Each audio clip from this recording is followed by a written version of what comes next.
Hi everyone! Today I would like to share with you the step-by-step process on how to apply for the Chinese government scholarship if you would like to study in China. So actually I've already done this, the same exact video in Indonesian. I'm just going to do this in English for the English-speaking viewers. And actually I've also seen that someone has done this before, but he did it in 2016, and I believe that the website has changed a little bit. So this more updated YouTube video will certainly help you. Okay, so before I start, I would like to tell you just the benefits that you're going to get if you get the scholarship. So we call it the CSC, or it stands for the China Scholarship Council, Chinese Scholarship Council.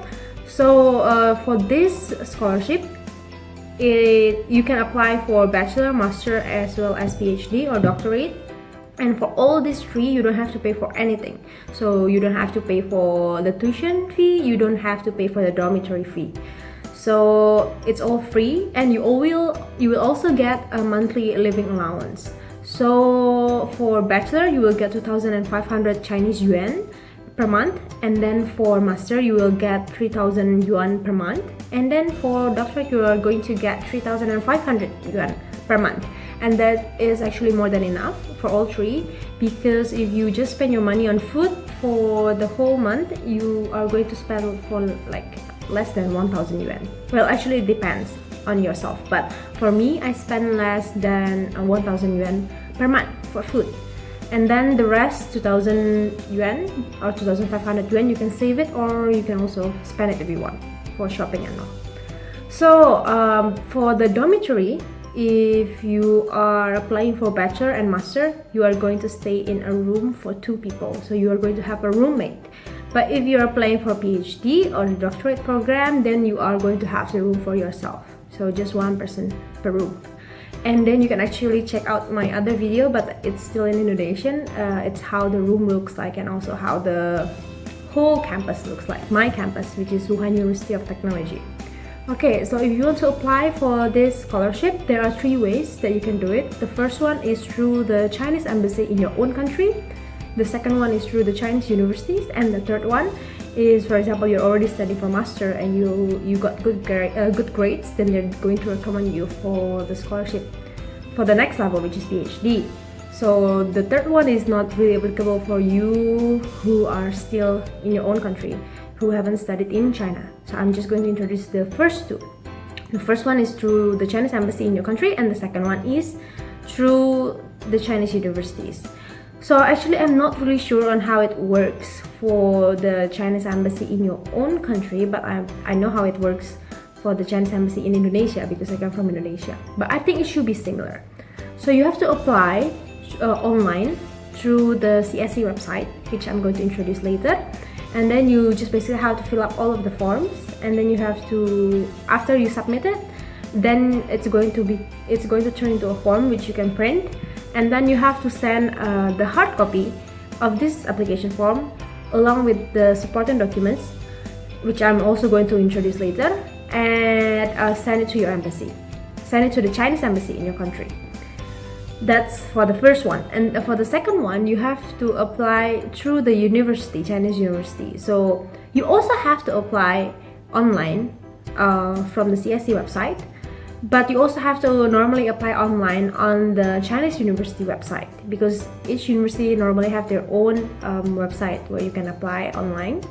And then these documents you have to send to the Chinese university. So you have to send it by post if you're not in China, or maybe you have a friend in China, then you can ask him or her to submit the documents for you. But you have to get the hard copy to the Chinese university. That's the difference. And there's also another difference. So for the Chinese universities, normally they'll ask you for a deposit, which is I think around like 500 to 700 yuan, Chinese yuan. And why do they ask for this deposit? Basically it's because that for example, you get the scholarship and you get into the university, then you're going to get the deposit back. For example, you don't get the scholarship, you will also get the deposit back. So when do you not get this deposit back is when you are accepted into the university, and also for the scholarship, but you don't take it, you don't take that university, then you're going to lose that money. So basically the money is just meant for people to not apply to too many schools, because normally, for example, like my friends, they applied to 3, 4, 5 different schools and then they get all of them, for example, then you can only choose one. So the other 3 or 4 you have to deny the scholarship, right, although you have already got it. And it will reduce the amount of quota that the other people can get. So for example, I'm school A and you apply through me, and I've already given this share of seat to you, then I cannot give this to someone else. So if you reject my offer to you, then this offer should have been able to be given to someone else. So basically you're taking someone else's place, and they don't want that, because they want, like for example, each university they get 30 people to get scholarships, then they want all 30 to enter the university, right? So if from the 30, 25 people accepted and 5 people rejected the offer, then of course then they're going to lose 5 seats, and that's not good for the university, right? Okay, so but from what I know, if you apply through the Chinese embassy, then they are not going to take any money. There's no fee at all. Yeah, so those are the two differences between these two ways of applying. But in the end, when you arrive in China, you are going to get the same exact facilities and benefits, the one that I've told you. So room, free tuition fee, and also a monthly allowance. Okay, so that's basically it. So before I talk more, let's just get into the details and the steps. So let's take a look.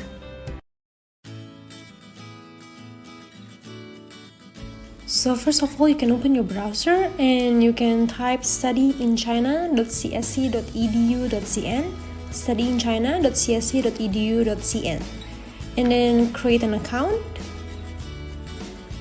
And then you can put in your username, email address, password, and your password one more time, and then the validation code.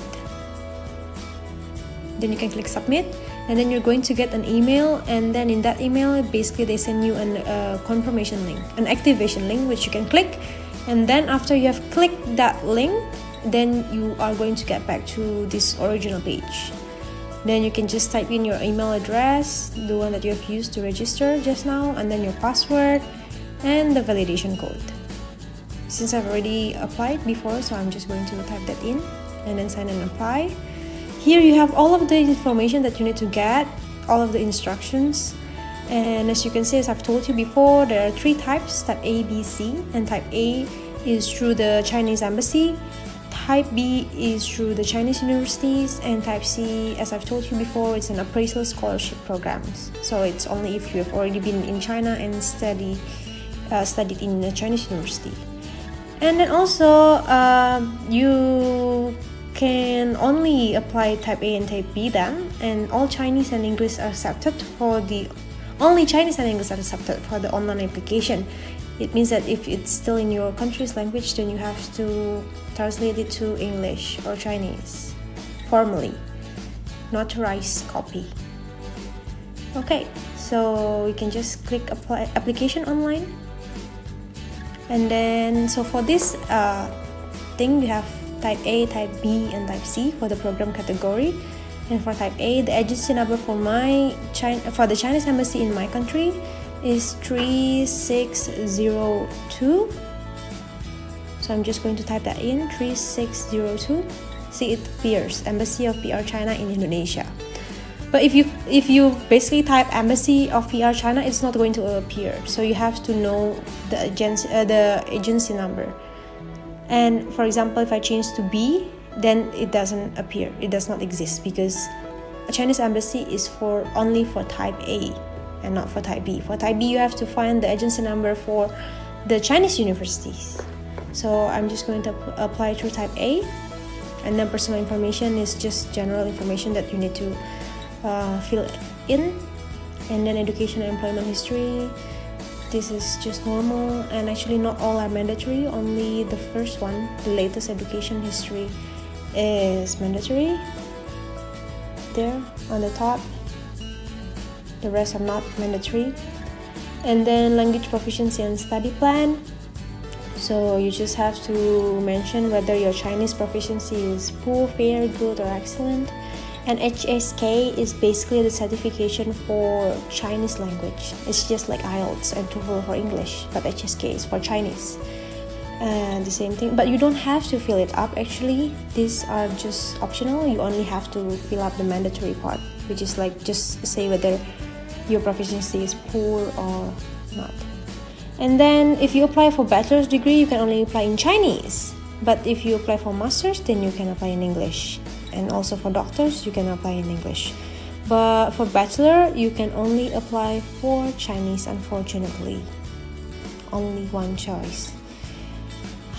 So if you okay, let's just try and fill up as a master degree in MBA, for example, management science, and in business administration.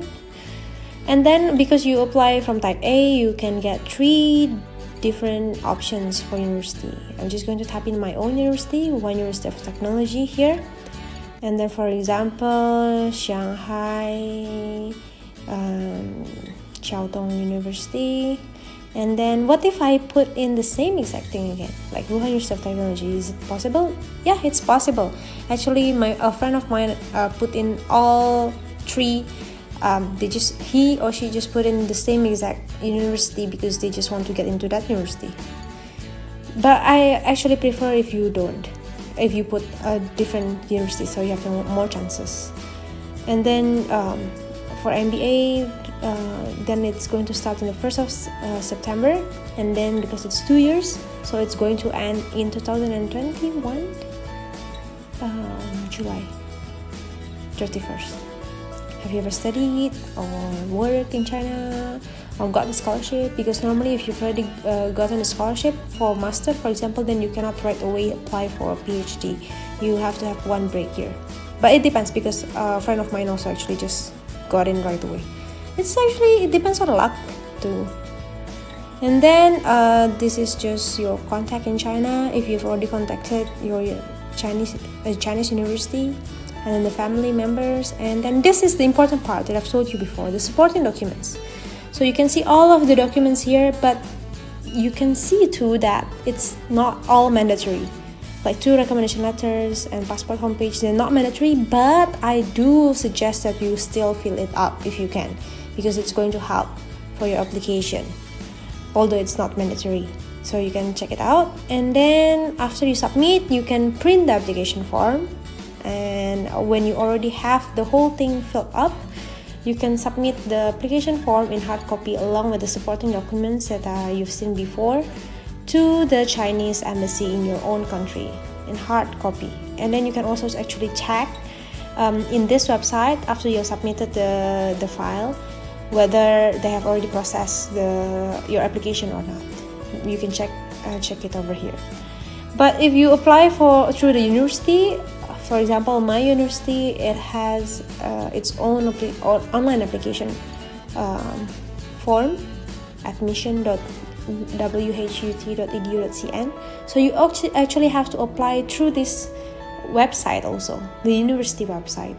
And then the form is similar. After you fill it up, you can print it, and then along with the application form from the CSC website that we just filled before, and also the one from this university website, you print both. And then also with the supporting documents, normally you need to have 2 copies. You have to send it to the Chinese university in China. It takes a little bit too long, but basically the appearance of the website is very similar. You just have to print those application forms along with the supporting documents and send it to China, to the Chinese university that you want to apply for. So basically that's it. for the online application.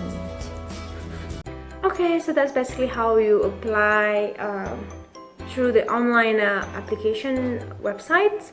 And actually you can also apply through the different channels all at once. So for example, if you apply through the Chinese embassy in your country, you can also apply through the Chinese universities, and you can even apply through different Chinese universities. What you have to do, you basically just have to create different accounts, because one account can only apply for one time, one channel. So you just make different accounts. You have to make different email addresses, and then you create different accounts, and then you just do the same exact thing, but through the different universities and the Chinese embassy. So you just have to print all of those forms out and then send them to the respective channel that you've chosen. Either it's the Chinese university or the Chinese embassy, and then you're going to get an announcement of whether you've got in or not from emails. So the Chinese embassy is going to send you an email, or the Chinese university is going to send you the email. But I really encourage you to actually ask them about the announcement, because sometimes they misspell your email and you don't get it, and it happened to many of my friends before, trust me. So it's better to check and always check. And for this year, unfortunately, it's already closed.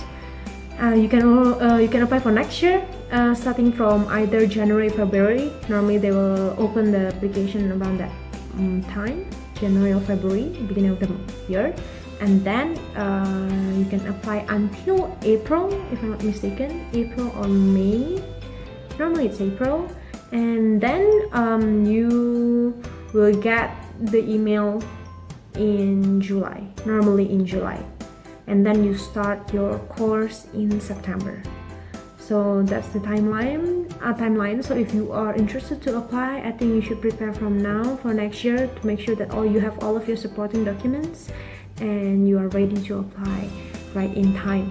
And you can also apply to different universities at once, so you have more chances, right? So that's basically it. If you have any questions or any problems doing the online form or anything else regarding scholarship in China or living in China, you can definitely just ask me down below in the comment sections, or you can like, thumbs up if you would like to, or subscribe to my channel. I don't normally advertise for my channel, but yeah, stay tuned for more info and details about living and studying in China. Thank you. Bye bye.